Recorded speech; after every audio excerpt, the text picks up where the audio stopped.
Welcome to Suman TV. నేను మీ నవీన్. మీ అందరి ఇళ్లలో ఫ్రిడ్జ్లు ఉంటాయి కదా, అదే అండి రిఫ్రిజిరేటర్స్. అందరూ కూడా చాలా వరకు ఒకేసారి పప్పు రసము వండుకొని ఫ్రిడ్జ్లో పెడతా ఉంటారు. ఇంకా కొన్ని కర్రీస్ కూడా వండుకొని పెడతా ఉంటారు. దీనివల్ల పైల్స్ వస్తాయి అని చెప్పేసి మీలో ఎంతమందికి తెలుసు? ఇది రీసెంట్గా వనస్థలిపురంలో మనం చూస్తే నాన్ వెజ్ని వండి మళ్ళీ ఫ్రిడ్జ్లో పెట్టి తీసిన తర్వాత మళ్ళీ దాన్ని వేడి చేసి తినడం వల్ల బాడీ డీహైడ్రేట్ అయిపోయి, అంటే మోషన్స్ వామిటింగ్స్ ఇవన్నీ అయిపోయి చనిపోవడం కూడా జరిగింది. అసలు ఫ్రిడ్జ్లో ఉన్న ఆహారం అనేది ఎంతవరకు సేఫ్టీ తినడం, వీటి గురించి తెలుసుకుందాం. మనతో ఉన్నారు ప్రముఖ laparoscopic and laser surgeon doctor Kareddy Sridhar Reddy గారు. Hi sir. నమస్తే. నమస్తే అండి. సార్, నిజంగా ఆశ్చర్యం వేసింది సార్ నాకు. ఎందుకంటే ఒక వ్యక్తి చనిపోయాడు అని అంటే దాని రీజన్ ఏముంది అని చెప్పి అట్లా వెళ్ళిపోతే ఫ్రిడ్జ్లో ఉన్న మటన్ తినడం వల్ల, బోటి కూర తినడం వల్ల చనిపోయాడని చెప్పేసి తెలుస్తూ ఉంది.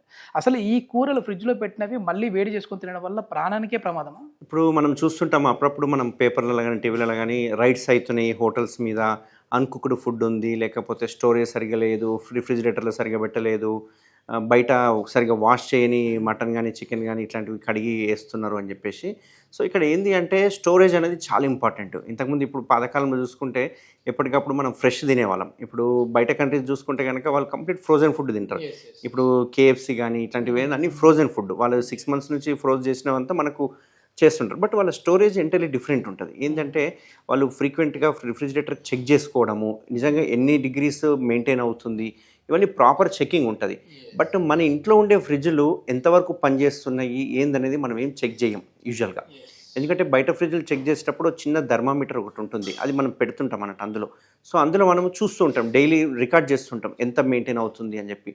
యూజువల్గా మన డీప్ ఫ్రిడ్జ్లో ఏదైతే ఉందో ఆ డీప్ రిఫ్రిజిరేటర్లో మనం ఏదైనా ఫుడ్ కనుక కుక్ చేసినది కావచ్చు, లేకపోతే అన్కుక్డ్ ఫుడ్ క్లీన్ చేసుకొని పెట్టుకుంటుంది ఉంటే కనుక మనం యూజువల్గా -18 to 21 degrees సెంటిగ్రేడ్లో మనము స్టోర్ చేసుకోవాలి.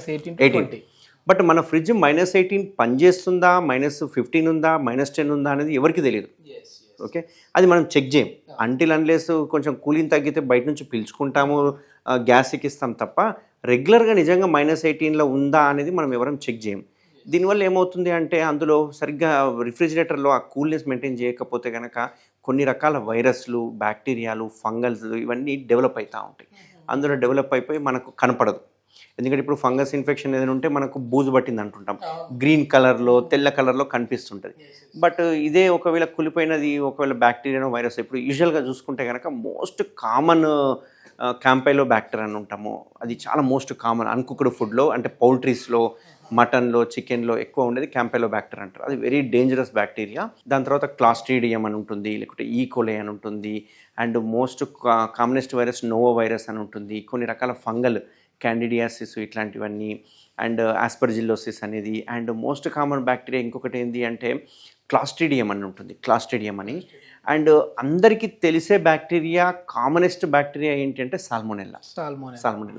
అంటే ఈ సాల్మోనెల్లా అంటే టైఫాయిడ్ ఫీవర్ అంటాం కదా, ఎంట్రిక్ ఫీవర్, దాన్ని కాజ్ చేసే బ్యాక్టీరియా అన్నట్టు. సో ఇవి బ్యాక్టీరియా ఇప్పుడు మామూలుగా మనం బయట అప్పుడప్పుడు పేపర్లో చూస్తుంటాము, ఫుడ్ పాయిజన్ అయిపోయింది, 20 మంది అడ్మిట్ అయ్యిండ్రు, 30 మంది అడ్మిట్ అయ్యిండ్రు. ఇందులో ఏమవుతుందంటే ఈ సాల్మోనెల్లా కావచ్చు, క్యాంపెలోబాక్టర్ కావచ్చు, నోవా వైరస్ కావచ్చు, ఇవన్నీ ఏమవుతుందంటే ఆ బ్యాక్టీరియా డెవలప్ అయిన తర్వాత దాన్ని మనం సరిగ్గా కుక్ చేసుకోకుండా కనుక అన్కుక్డ్ ఫుడ్ తింటే కనుక ఆ బ్యాక్టీరియా మన బాడీలోకి ఎంటర్ అయ్యి within 2 to 6 hours food poison start అవుతుంది. చాలామంది ఏంటంటే నేను నిన్న తిన్నా ఈరోజు అయిందని అంటుంటారు. యూజువల్గా ఏంటంటే సాల్మోనెల్లా అయితేనేమో 2 to 6 hours, క్యాంపెలోబాక్టర్ అయితే 6 to 12 hours, ఇట్లా ఒక్కొక్క బ్యాక్టీరియాకి ఒక్కొక్క టైం ఉంటుంది.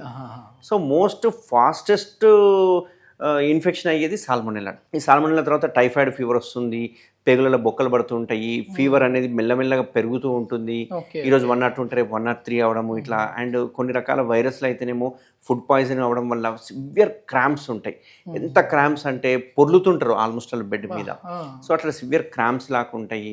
అండ్ కడుపంతా గ్యాషియస్ బ్లోటింగ్ అనిపిస్తుంటుంది, మోషన్స్ విపరీతమైన నీళ్ళ విరేచనాలు, అది కూడా ఒక రకమైన వాసనతోటి పోవడం, ఇట్లాంటివి చూస్తుంటాం.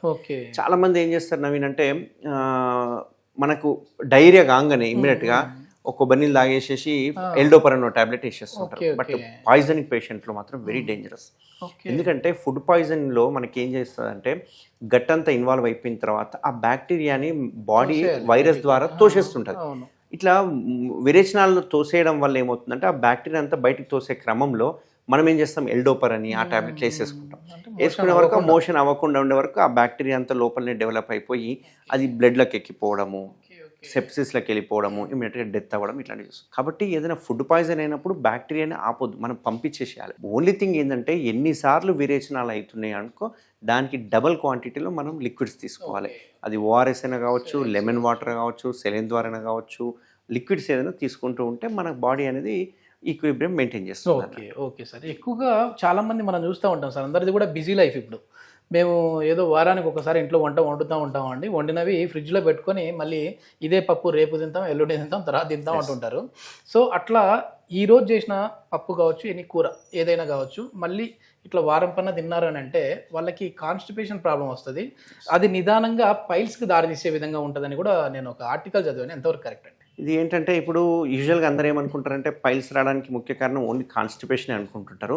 బట్ ఫ్రీక్వెంట్ డయేరియా వలన కూడా మనకు పైల్స్ వస్తూ ఉంటాయి. సో కాన్స్టిపేషన్లో మనం ముక్కడం వల్ల అక్కడ యానల్ కెనాల్లో ప్రెషర్ పెరగడము ఇట్లాంటివి అవుతుంటాయి. లూజ్ మోషన్స్లో మనకి ఏమవుతుందంటే అక్కడ ఉన్న రక్తనాళాలు మోషన్స్తో పాటు సాగడం ఇట్లాంటివి అయ్యి మనకు పైల్స్ అవ్వడం స్టార్ట్ అవుతుంటాయి. So constipation and frequent diarrhoea రెండిట్లో మనకి ఈ పైల్స్ వచ్చే అవకాశాలు ఉంటాయి. ఇప్పుడు ఈ ఫుడ్ పాయిజనింగ్ వల్ల ఏమవుతుందంటే కంటిన్యూస్గా రిపీటెడ్గా మోషన్స్ వెళ్ళడం ఇట్లాంటి వల్ల ఆల్రెడీ పైల్స్ 1-2 డిగ్రీలో ఉన్న వాళ్ళకి 3rd డిగ్రీ 4th డిగ్రీ మారే అవకాశాలు ఉంటాయి. అండ్ రిఫ్రిజిరేటర్లో పెట్టేది కూడా మన ఇండియన్ క్లైమేట్ చూసుకుంటే కనుక మనం ఫారిన్లో ఉన్నట్టుగా యూఎస్లో ఉండే వాళ్ళైతే మా బ్రదర్ వాళ్ళు ఉంటారు, వాళ్ళు ఆఫీస్ ఇద్దరు వర్క్ చేస్తారు కాబట్టి 3 రోజులకు ఒకసారి 4 రోజులకు ఒకసారి కుక్ చేసుకోవడం, డీప్ ఫ్రిడ్జ్ పెట్టుకోవడం. సో నేను లాస్ట్ టైం విజిట్ చేసినప్పుడు వాళ్ళ రిఫ్రిజిరేటర్లు మన రిఫ్రిజిరేటర్ ఎంటైర్లీ డిఫరెంట్ ఉన్నాయి. సో వాళ్ళది ఏంటంటే టెంపరేచర్ కంట్రోల్ ఉంటుంది, టెంపరేచర్ మెయింటైన్ అవుతుంది. సో మన దగ్గర ఇంకొకటి ఏంటంటే మనం ఒకసారి బయటికి కుక్ చేసిన తర్వాత ఫుడ్ తీసిన తర్వాత మ్యాక్సిమం 1 టైం హీట్ చేసుకొని తినేసి మనం డిస్కార్డ్ చేసేసేయాలి.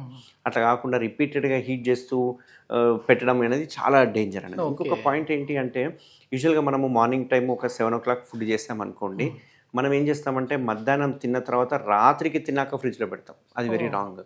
మనం ఎప్పుడైనా 6 hours తర్వాత ఫుడ్ కనుక బయట పెడుతున్నామంటే దాన్ని ఇమ్మీడియట్గా రిఫ్రిజిరేటర్లో పెట్టేసేయాలి. పెట్టేస్తే అందులో ఫుడ్లో ఎటువంటి బ్యాక్టీరియా కానీ గ్రోత్ అవ్వకుండా ఇమ్మీడియట్గా మనం కాపాడుకోవాలి. ఇప్పుడు మ్యాక్సిమము మన హైదరాబాద్లో చూసుకుంటే మోస్ట్ కంటామినేటెడ్ ఫుడ్ అంటే పానీపూరి. పానీపూరి తర్వాత నెక్స్ట్ కంటామినేటెడ్ ఫుడ్ అంటే ఆలు సమోసా. ఓకే, ఈ రెండిట్లో ఉన్నంత కూడా మంచిగా ఇట్లా నీళ్ళల్లో ముంచి తీస్తూ ఉంటారు. దానికంటే కూడా ఈ సమోసాలు ఇవన్నీ ఏంటంటే నైట్ టైం చేసేసి ఉంటారు, దాన్ని స్టోర్ చేయరు సరిగ్గా, దాన్ని వండి పెడతా ఉంటారు. అది ఆయిల్ పడే వరకు మనకు ఆ స్మెల్ రాదు, ఆ మురిగిపోయిన స్మెల్ రాదు. బట్ అది తిన్న తర్వాత చాలా మంది నా దగ్గరకు వచ్చే పేషెంట్ నేను ఫస్ట్ క్వశ్చన్ అదే అడుగుతాను, ఎవరికైనా ఫుడ్ పాయిజన్ అయిందంటే 1 day బిఫోర్ ఏం తిన్నారు అంటే ప్రతి ఒక్కరు చెప్పేది సమోసాలు. So samosa and panipuri is very contaminated food. And ఇట్లా రికరెంట్ కాన్స్టిపేషన్ అండ్ డయేరియా వచ్చింది అంటే వాళ్ళు పైల్స్తో ఎండప్ అవుతారు. అంతేకాకుండా బ్లీడింగ్ పడుతూ ఉంటుంది, కొన్నిసార్లు డెత్ అయ్యే అవకాశాలు ఉంటాయి. కాబట్టి food poisoning is very dangerous. Yes ఇది మొత్తం మీద చాలా వరకు కూడా ఎప్పటికప్పుడు అంటే మన పూర్వం పద్ధతిలో ఈరోజు చేసుకున్న ఫుడ్ ఈరోజు కంప్లీట్ చేసేసుకొని మళ్ళీ రేపు ఫ్రెష్గా కూరలు కావచ్చు, అన్నం కావచ్చు వండుకొని తిన్నారంటే మాత్రం హెల్తీగా ఉంటుంది. సో ముఖ్యంగా వచ్చేసేసి ట్రీట్మెంట్ రేంజ్ హాస్పిటల్లో పైల్స్ సర్కంషేషన్కి సంబంధించి సర్జరీలు అయితే జరుగుతూ ఉంటాయి. సో 100% సక్సెస్ రేట్తో. దీనికి సంబంధించి ఫర్దర్ ఇన్ఫర్మేషన్ ఏదైనా పైల్స్ కావచ్చు, సర్కంకి కావచ్చు, ఆపరేషన్ కావాలి అని అంటే వీరితో మాట్లాడాలంటే హాస్పిటల్ వారితో కాంటాక్ట్ నెంబర్ ప్రొవైడ్ చేస్తూ ఉన్నాం, మీరు నేరుగా వారితో మాట్లాడచ్చు. Thank you sir. Thank you అండి.